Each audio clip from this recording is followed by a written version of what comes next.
레인저, 이쪽이야. 15m 높이의 물벽이 시속 60km로 우리를 향해 돌진하고 있었습니다. 마치 거대한 회색 괴물이 모든 것을 삼키며 달려오는 것 같았어요. 제 옆에서 진돗개 레인저가 건물과 건물 사이에 급조한 30m 구조용 밧줄을 필사적으로 타고 건너가고 있었습니다. 왈, 왈왈. 레인저가 옥상을 향해 짖으며 한 발 한 발 밧줄을 건넜어요. 5층 텍사스 대학교 도서관 옥상에서 제 딸 소피아가 7명의 친구들과 함께 손을 흔들며 울고 있었습니다. 건물 주변으로는 이미 갈색 홍수물이 3층 높이까지 차올라 있었어요. 아빠, 빨리요. 무서워요. 뒤에서 천지를 뒤흔드는 폭발음이 들렸습니다. 캐니언 댐이 완전히 붕괴되면서 45억 리터의 물이 한순간에 쏟아져 나온 거였거든요. 건물까지 30초. 아니, 제 손목 시계를 보니 이제 20초밖에 남지 않았습니다. 그런데 레인저가 갑자기 사다리 중간에서 멈춰 섰어요. 옥상에서 소피아가 고소공포증 때문에 다리가 떨려서 움직일 수 없었거든요. 30m 아래를 내려다보니 까마득해서 발이 안 떨어지는 거였어요. 안 돼. 레인저, 시간이 없어.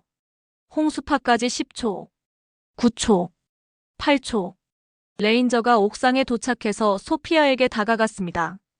그리고는 소피아의 다리에 머리를 비비며 따라와라는 듯이 사다리 쪽으로 걸어갔어요. 5초, 4초, 3초. 하지만 단 3시간 30분 전만 해도 저는 그저 평범한 FBI 수색 구조팀 요원이었습니다. 마이클 로드리게스, 38세. 텍사스 힐 컨트리에서 여름 캠프 아이들 27명이 홍수에 실종됐다는 신고를 받고 레인저와 함께 출동했을 뿐이었어요. 모든 건 그날 새벽 번개가 하늘을 갈라뜨리던 순간부터 시작됐습니다. 새벽 3시. 제가 킹사이즈 침대에서 코를 골고 있을 때였습니다. 15년간 FBI 수색 구조팀에서 일하다 보니 어떤 상황에서든 깊게 잠들 수 있는 능력이 생겼어요. 어제도 밤 11시까지 딸 소피아와 화상통화를 하면서 대학 기말고사 스트레스에 대해 이야기했거든요. 아빠, 유기화학이 너무 어려워요. 의대 갈 수 있을까요? 소피아, 아빠가 FBI 시험 칠 때도 그랬어. 포기하지 마. 침실 한쪽 구석에서 레인저가 자신만의 쿠션에서 새근새근 자고 있었습니다. 이놈은 제가 잠들기 전까지 절대 눈을 감지 않는 습관이 있어요. 3년 전 멕시코에서 구조한 이후로 계속 그랬죠. 정확히 3시 17분이었습니다. 제 침대 옆 테이블에 있던 공무용 휴대폰이 요란하게 울리기 시작했거든요. 삐리리리링. 레인저가 번개처럼 일어나 귀를 바짝 세웠어요. 이놈은 제 휴대폰 벨소리만 들어도 긴급 출동인지 일반 전화인지 구분할 줄 아는 똑똑한 녀석입니다. 여보세요? 제가 잠결에 전화를 받았습니다. 347 로드리게스 요원. 즉시 긴급 출동하세요. 상황실 앤더슨 팀장의 목소리가 평소보다 훨씬 급박했어요. 텍사스 힐 컨트리 전역 돌발 홍수. 추정 실종자 100명 이상. 잠이 확 깼습니다. 실종자 100명이요? 어디서? 과달루페강 상류 캠프 크리스탈 스프링스.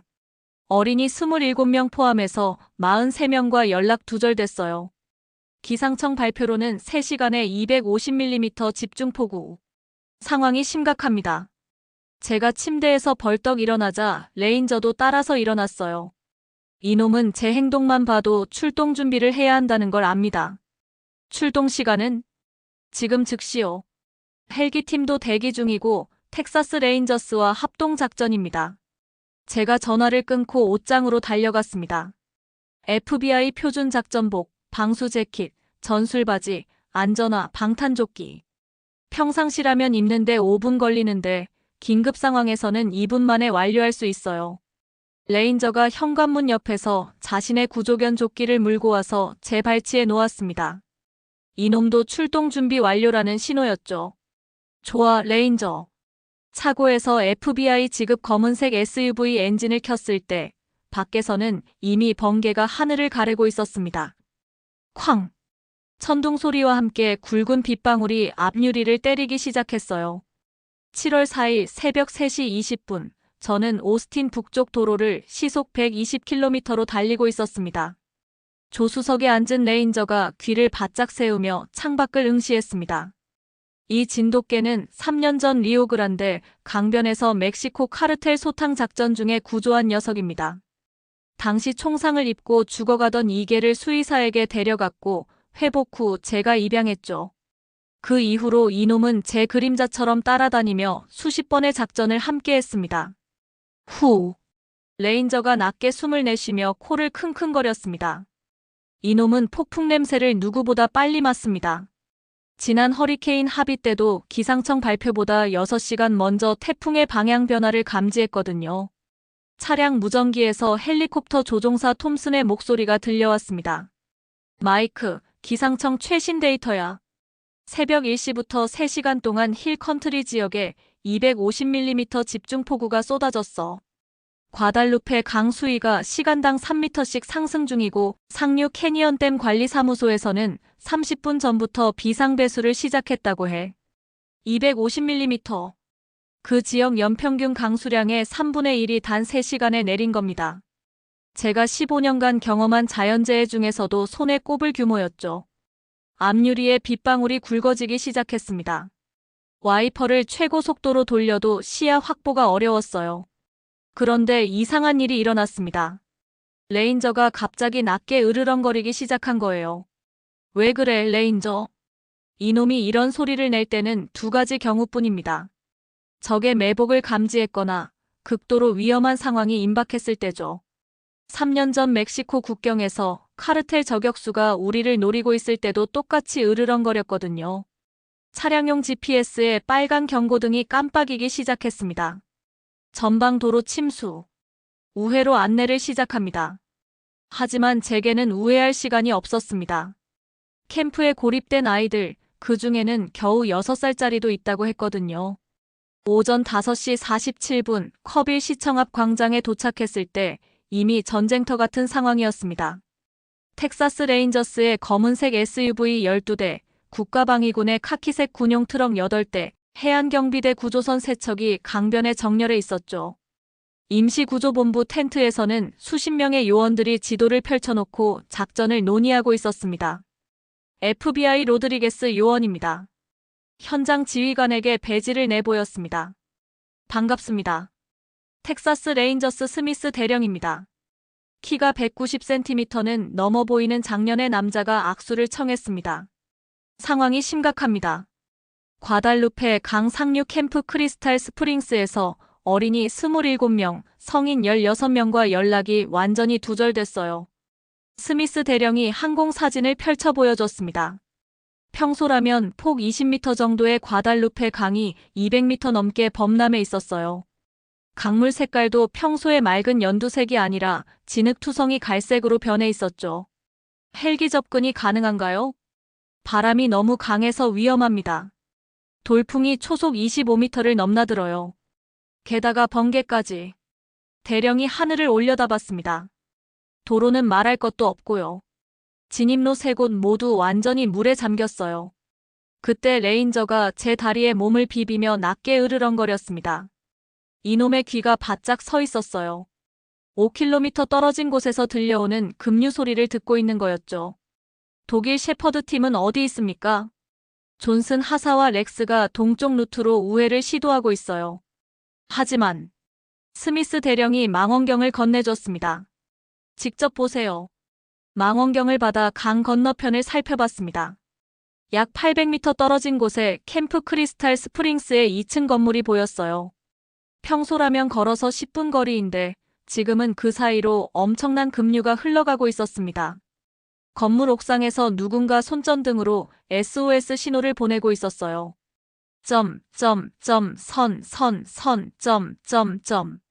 국제 조난 신호였죠.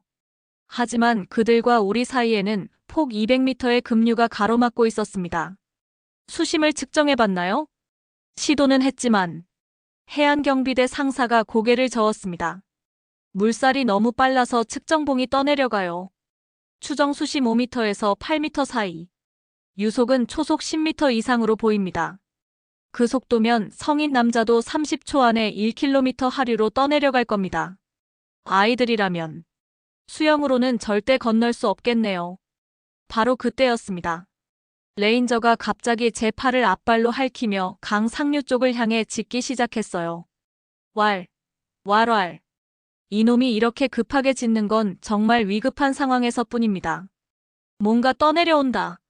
누군가 소리쳤습니다. 망원경으로 상류를 확인한 순간 제 등골이 서늘해졌습니다. 거대한 금속 덩어리 3개가 급류에 휩쓸려 내려오고 있었거든요. 선박용 컨테이너였습니다.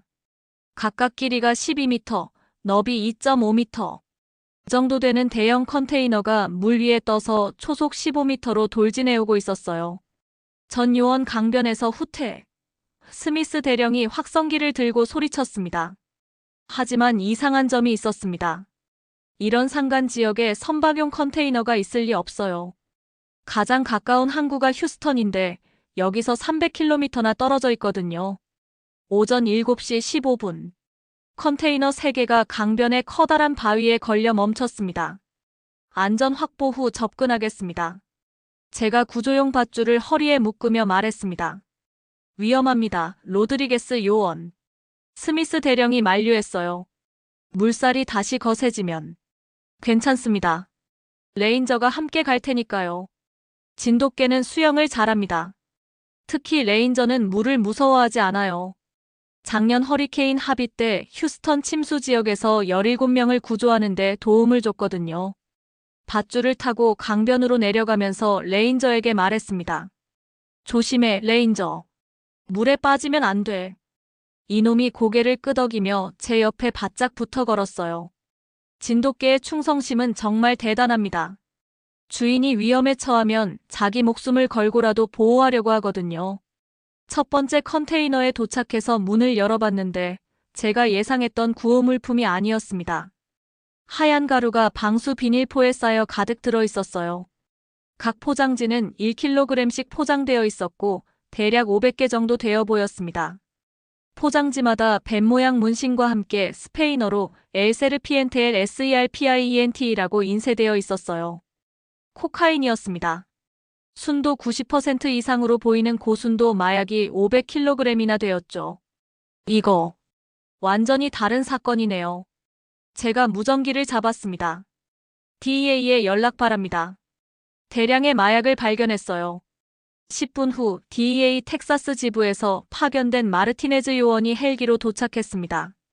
키 165cm 정도의 히스패닉 여성으로 멕시코 카르텔 전문가였죠. 엘 세르피엔테는 신타로와 카르텔의 분파예요. 마르티네즈 요원이 포장지를 자세히 살펴보며 말했습니다. 최근 3개월간 텍사스와 멕시코 국경에서 추적 중인 조직이죠.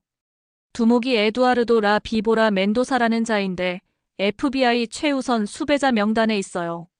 그때 레인저가 다시 귀를 바짝 세우더니 강 상류를 향해 짖기 시작했습니다. 왈, 왈왈왈. 헬리콥터 소리였습니다. 하지만 우리 쪽 구조 헬기가 아니었어요. 엔진 소리가 달랐거든요. 신원 미확인 헬기 2대가 북쪽 상공에서 접근 중입니다. 관제탑에서 무전이 들어왔습니다. 등록번호 확인. 멕시코 민간 헬기로 보입니다. 망원경으로 확인해보니 검은색 UH-1 휴이 헬기 2대였어요. 멕시코 등록번호 XA, MPG와 XA, VBR이 동체에 적혀 있었죠.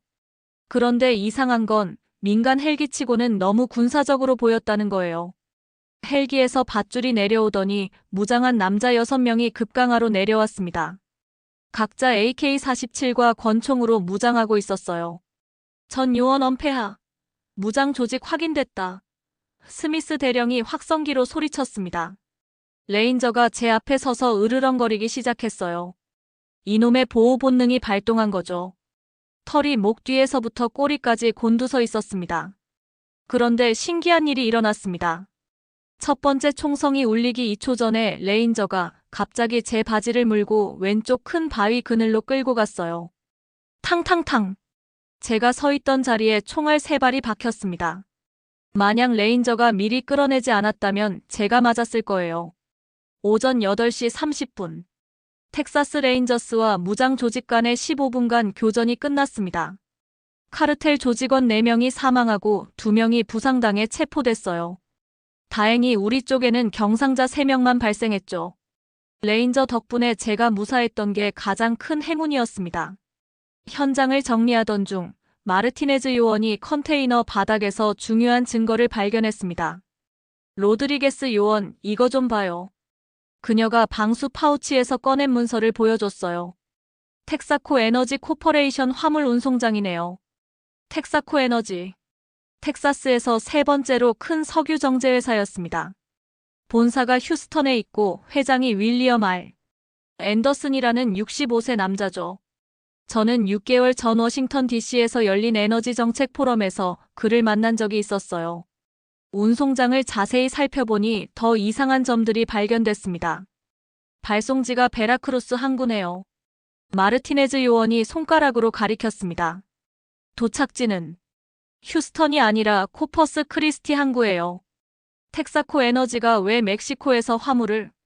더 이상한 건 날짜예요. 이 운송장 날짜가 오늘 7월 4일로 되어 있어요. 하지만 컨테이너가 텍사스 내륙 산간 지역에서 발견됐다는 게 바로 그때 레인저가 또다시 제 팔을 앞발로 핥히며 강 하류 쪽을 향해 짖기 시작했어요. 또 뭔가 떠내려온다. 이번에는 컨테이너가 아니었습니다. 대형 드럼통 12개가 물에 떠서 내려오고 있었어요. 각 드럼통은 높이 1m, 지름 60cm 정도 되는 스테인리스 스틸재였고 노란색 삼각형 경고 표시가 크게 붙어 있었습니다. 방사능 물질인가요? 누군가 물었습니다. 환경청에서 긴급 파견된 김 박사가 가이거 카운터를 들고 달려왔어요. 50대 초반의 한국계 미국인으로 화학물질 전문가였죠. 방사능 수치는 정상입니다. 김 박사가 계측기를 확인하며 말했습니다. 하지만 이 경고 표시는 잠깐, 이건 중국제 화학 폐기물 저장 드럼통이네요. 드럼통에 중국어로 위험화학품 마이너스 취급주의라고 적혀 있었어요.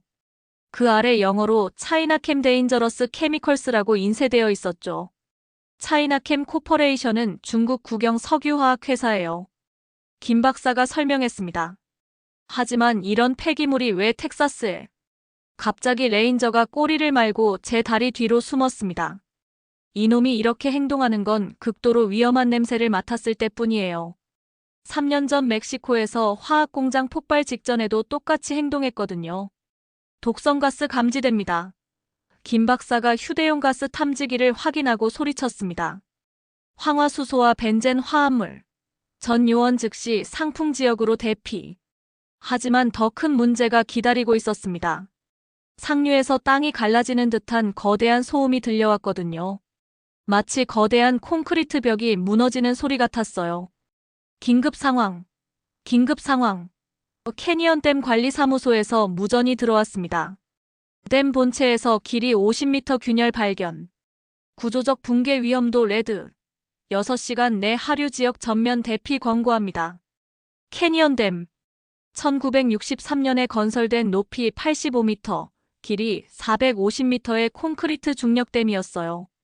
만약 붕괴된다면 저수량 45억 리터가 한순간에 쏟아져 내릴 겁니다. 레인저가 제 다리에 몸을 비비며 낮게 울부짖었어요.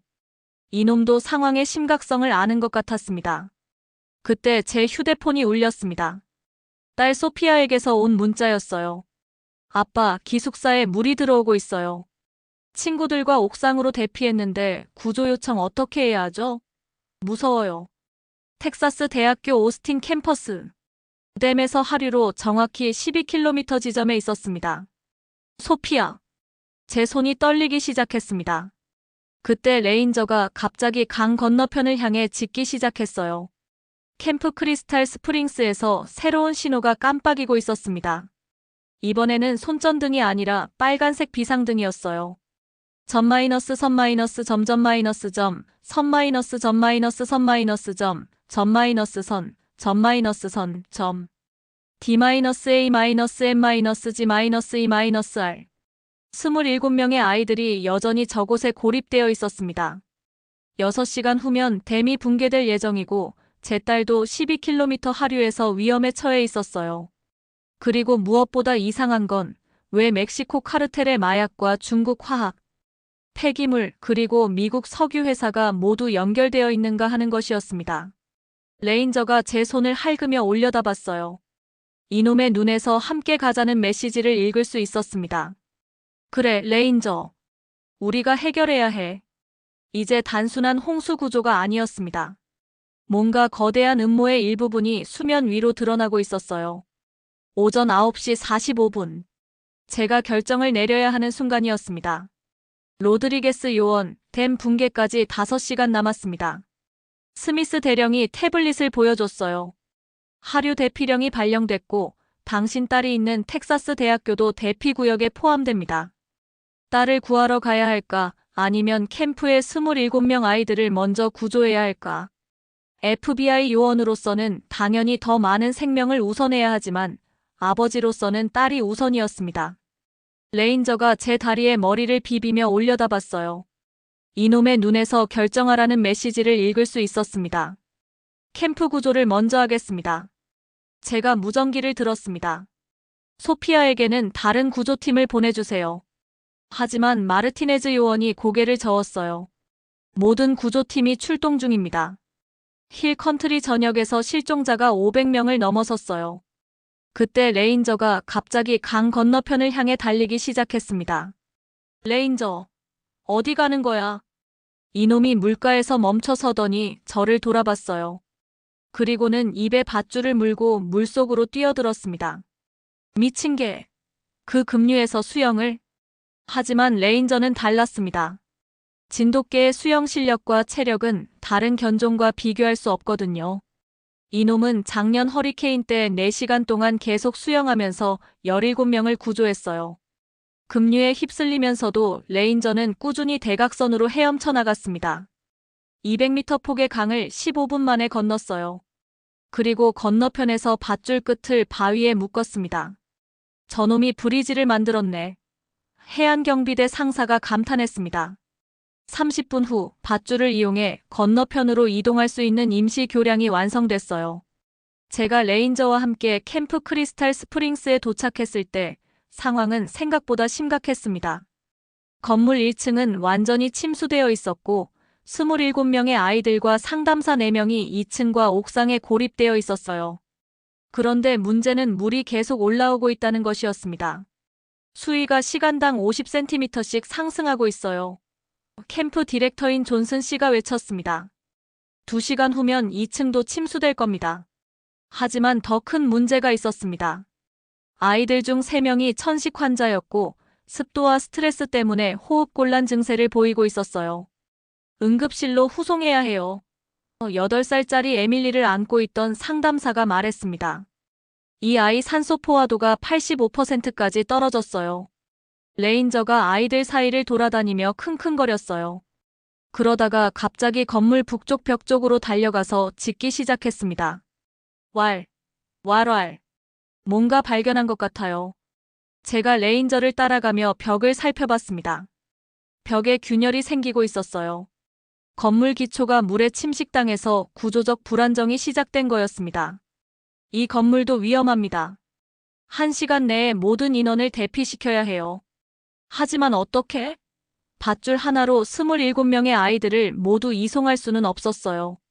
그때 레인저가 다시 뭔가를 발견했습니다. 건물 뒤편에 있던 대형 고무보트 세대였어요. 저건 캠프에서 사용하던 래프팅 보트네요. 존슨 씨가 말했습니다. 하지만 이 급류에서는 해볼 수밖에 없어요. 오후 12시 30분. 첫 번째 보트에 아이들 9명을 태우고 출발했습니다.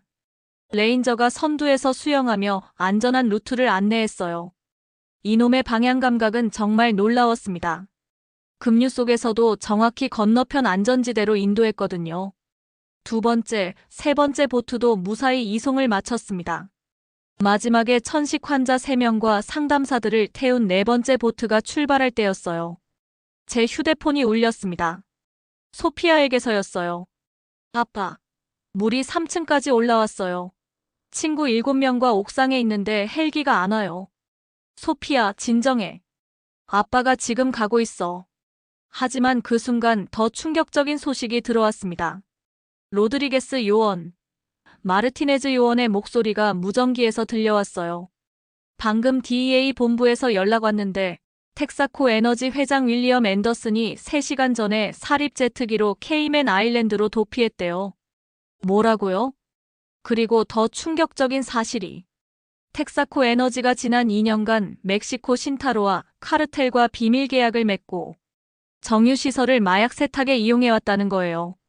중국 차이나캠 코퍼레이션에서는 화학 폐기물 불법 처리 대가로 월 500만 달러를 지불했고요. 퍼즐 조각들이 맞춰지기 시작했습니다. 그럼 이번 홍수는 의도적으로 유발된 것 같아요. 증거인멸을 위해서 말이죠.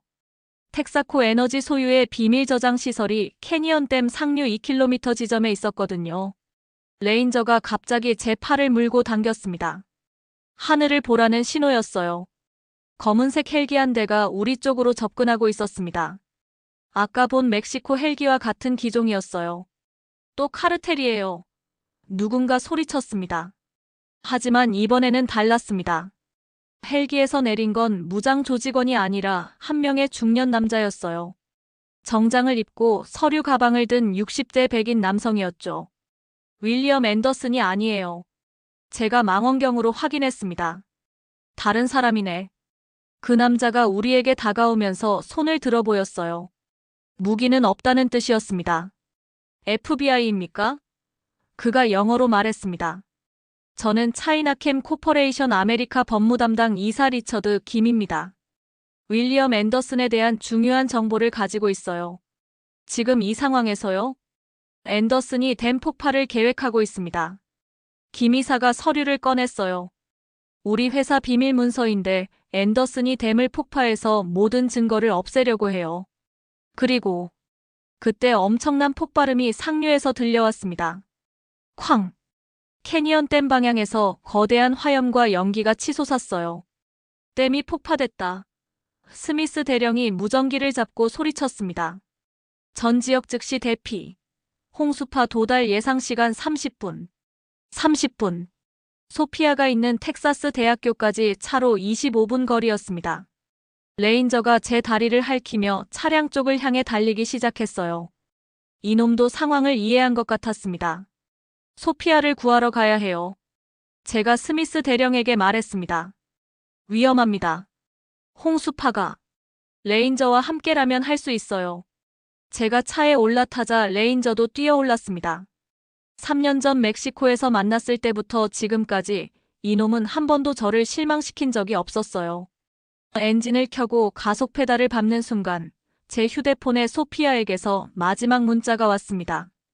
아빠 사랑해요. 만약 못 만나더라도 아빠가 최고의 아버지였다는 걸 알아줘요. 절대 안 돼.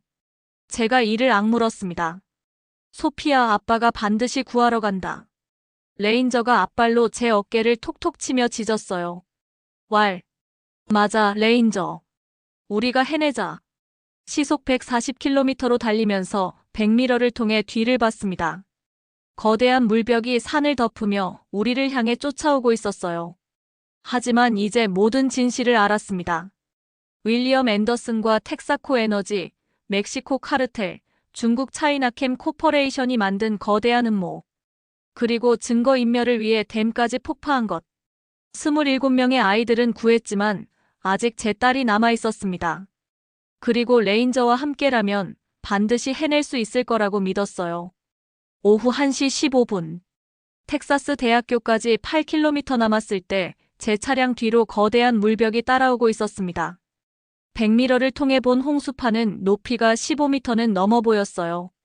초속 50km로 모든 것을 삼키며 달려오고 있었죠. 나무, 건물, 자동차, 심지어 송전탑까지 한순간에 휩쓸어 버렸습니다. 더 빨리! 제가 가속 페달을 끝까지 밟았습니다. 레인저가 조수석에서 앞을 주시하며 낮게 으르렁거렸어요. 이놈도 위기감을 느끼고 있었습니다. 소피아 아빠가 거의 다 갔어. 조금만 버텨. 제가 핸즈프리로 전화를 걸었습니다. 아빠. 물이 4층까지 올라왔어요. 우리 8명이 모두 옥상에 있는데 다리가 떨려서.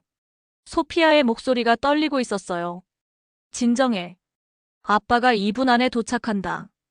하지만 그때 제 앞에 예상치 못한 장애물이 나타났습니다. 검은색 SUV 세대가 도로를 가로막고 있었어요. 차에서 무장한 남자들이 내렸습니다. 윌리엄 앤더슨이네요. 제가 망원경으로 확인했습니다.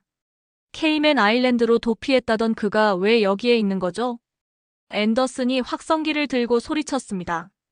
FBI 요원, 차에서 내려와. 당신이 너무 많은 걸 알게 됐어.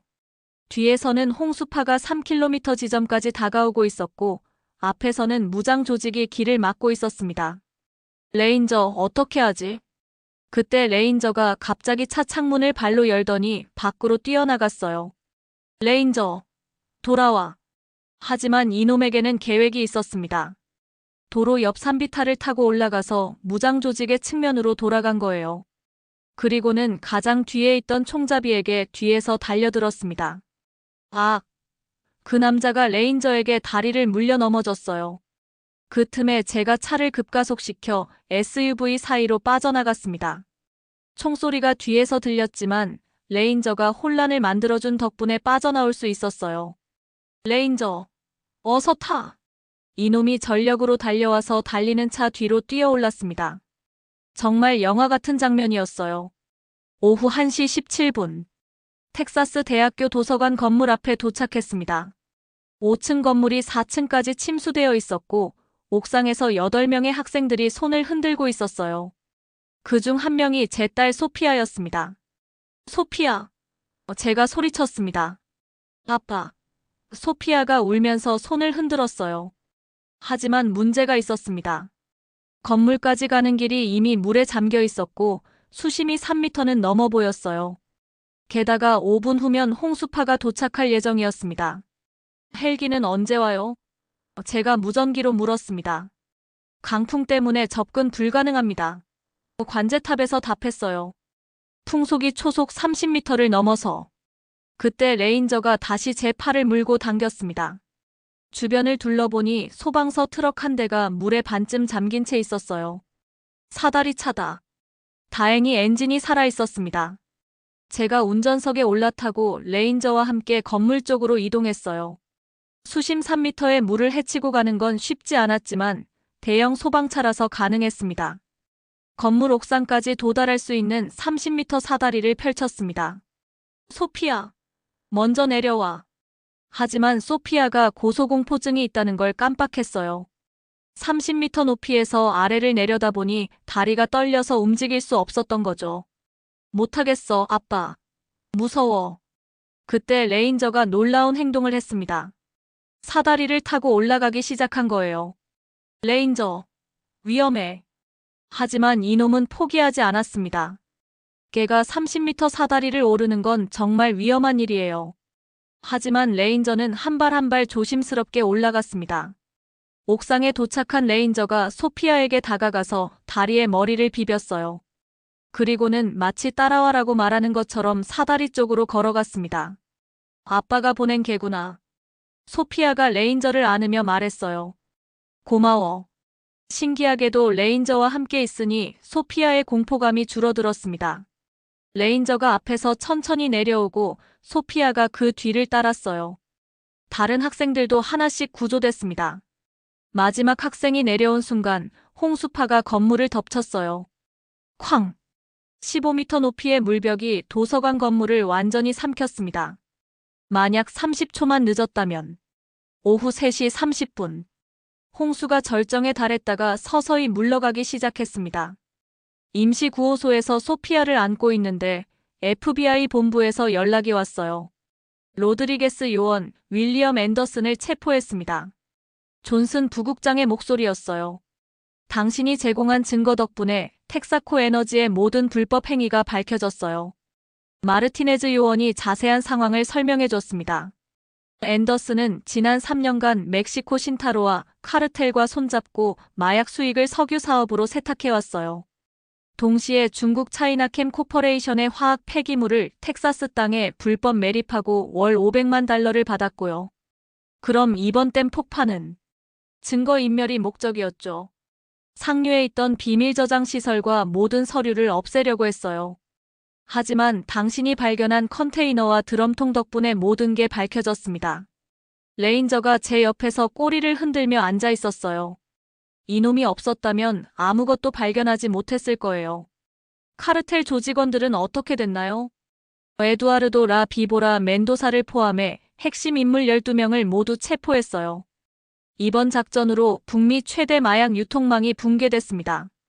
3주 후 워싱턴 DC FBI 본부 마이클 로드리게스 요원과 구조견 레인저에게 국민안전유공 훈장을 수여합니다. FBI 국장이 직접 훈장을 달아주는 자리에 제가 서 있었어요. 레인저도 특별 제작된 구조견 훈장을 목에 걸었습니다.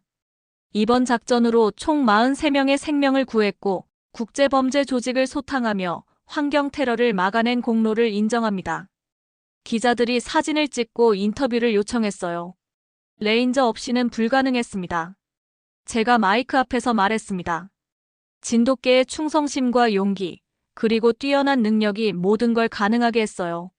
레인저가 제 옆에서 당당하게 앉아 있었습니다.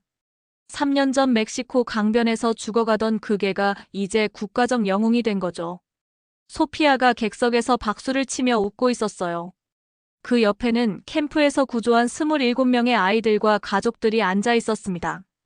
시상식이 끝나고 집으로 돌아가는 차 안에서 레인저가 창밖을 바라보며 꼬리를 흔들었어요. 레인저, 이제 좀 쉬자. 제가 이놈의 머리를 쓰다듬으며 말했습니다.